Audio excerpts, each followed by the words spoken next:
Shalom, perkenalkan nama saya Cornelia Wastileda Boka BI, kelas 11 IPA 1 SMA Kristen WK Bubang.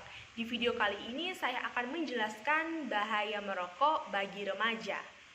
Di zaman sekarang ini, siapa yang tidak tahu rokok? Semua orang tahu dan mengenal rokok. Mereka mengetahui dampak dan bahaya merokok. Namun pada nyatanya masih banyak orang yang merokok dan tidak menghiraukan berbagai macam resiko kesehatan. Padahal sudah tertera dengan jelas di setiap kemasan rokok.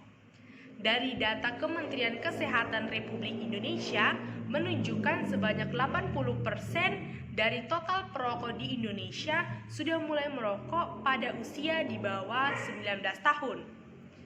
Kelompok usia dengan jumlah perokok terbanyak adalah 15 sampai 19 tahun, disusul dengan kelompok 10 sampai 14 tahun.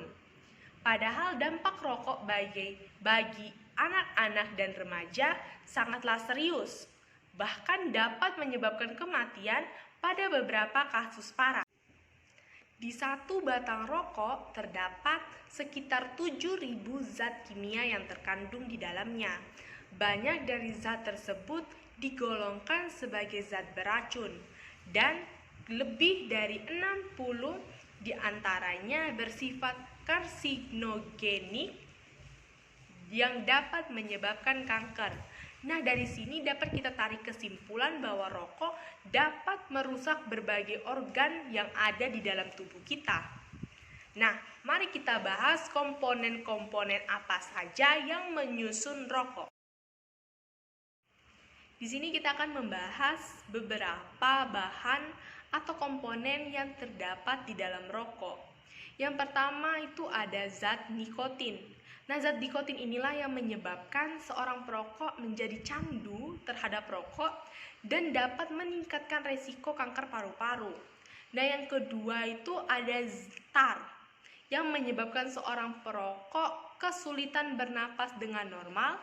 Tar juga menyebabkan batuk yang tak kunjung sembuh. Tar itu lengket dan berwarna coklat.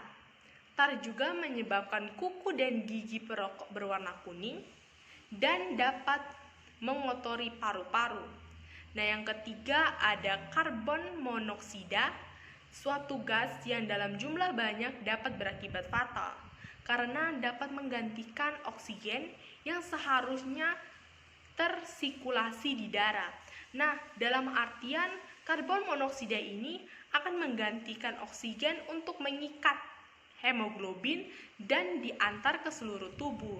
Dan apabila itu terjadi akan menimbulkan darah semakin kental dan pada aktivitas seperti berlari contohnya yang membutuhkan banyak sekali suplai oksigen ke organ-organ penting yaitu jantung, otak dan lain-lain jadi kebagian sedikit dan dapat berakibat fatal.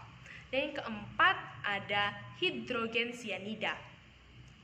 Di dalam paru-paru manusia terdapat rambut-rambut kecil bernama silia yang berfungsi membantu membuang zat-zat asing yang masuk ke saluran pernapasan. Nah, hidrogen cyanida ini akan menghalangi silia atau rambut-rambut kecil itu dalam melakukan proses tersebut dan membiarkan bahan-bahan kimia yang ada di dalam rokok berkumpul di dalam paru-paru dan merusaknya. Nah, yang kelima ada zat benzena. Zat benzena dalam jumlah banyak dapat menyebabkan kanker darah. Yang keenam ada metanol yang dapat mengakibatkan kebutaan bahkan kematian. Yang ketujuh ada zat kadmium yang dapat memicu dan merusak ginjal serta dapat merusak lapisan pembuluh darah. Dan masih banyak lagi bahan dan komponen-komponen yang terdapat di dalam. Baik, sekarang kita akan membahas dampak dan penyakit yang disebabkan oleh merokok sejak dini. Yang pertama itu paru-paru berhenti berkembang. Memulai kebiasaan merokok terlalu dini sangat berpengaruh terhadap perkembangan paru-paru. Rokok menyebabkan gangguan pada pertumbuhan serta perkembangan paru-paru anak dan remaja yang dapat menimbulkan masalah kesehatan kronis saat mereka beranjak dewasa. Saat kebiasaan merokok pada anak dan remaja berhasil dihentikan, ada kemungkinan paru-paru mereka kembali berkembang. Namun, sebuah riset menyatakan bahwa jika seorang anak merokok selama 20 hari, maka dampak buruk terhadap paru-parunya sama seperti seseorang yang telah merokok selama 40 tahun, dan ia pun lebih beresiko menderita kanker paru-paru. Yang kedua, gejala penyakit jantung dan pembuluh darah. Tak hanya menghentikan perkembangan paru-paru, merokok pada usia dini atau remaja juga dapat menyebabkan kerusakan sistem peredaran darah yang akan berangsur semakin parah saat ia tumbuh dewasa. Ketika ia memasuki usia dewasa, bukan tidak mungkin berbagai penyakit dapat terbentuk seperti penyakit jantung koroner yang berisiko terkena 2-4 kali, gagal jantung, serangan jantung, hingga stroke. Penyakit-penyakit ini adalah penyebab utama dari kematian muda yang cukup tinggi yang terjadi di seluruh dunia. Yang ketiga, kerusakan gigi. Merokok adalah penyebab utama dari gangguan kesehatan gigi dan mulut. Hampir setengah dari infeksi yang terjadi di mulut terjadi kepada para perokok aktif dengan rentang usia di bawah 30 tahun.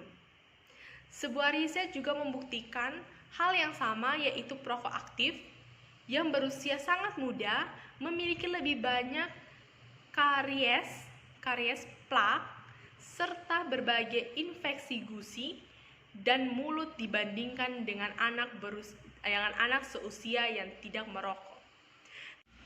Yang keempat adalah masalah otot dan tulang. Dari beberapa penelitian diketahui bahwa remaja yang sering merokok memiliki kepadatan tulang yang rendah serta mengalami penurunan puncak pertumbuhan yang seharusnya terjadi pada usianya. Dan merokok juga dapat mengakibatkan kerapuhan tulang dan mengurangi kepadatan atau densitas tulang pada bagian tulang belakang leher, tenggorokan, serta pada tulang tangan dan kaki. Nah, yang kelima ada kanker. Rokok mengandung senyawa karsinogen yang dapat menginduksi mutasi atau pembelahan sel pada level DNA sehingga dapat menyebabkan kanker. Kanker paru-paru merupakan kanker utama yang disebabkan oleh kebiasaan merokok. Selain kanker paru-paru, rokok juga dapat menyebabkan kanker mulut, kanker laring, hipofaring, lambung, hati, usus besar, ginjal, kandung kemih, testis, serviks, dan leukemia.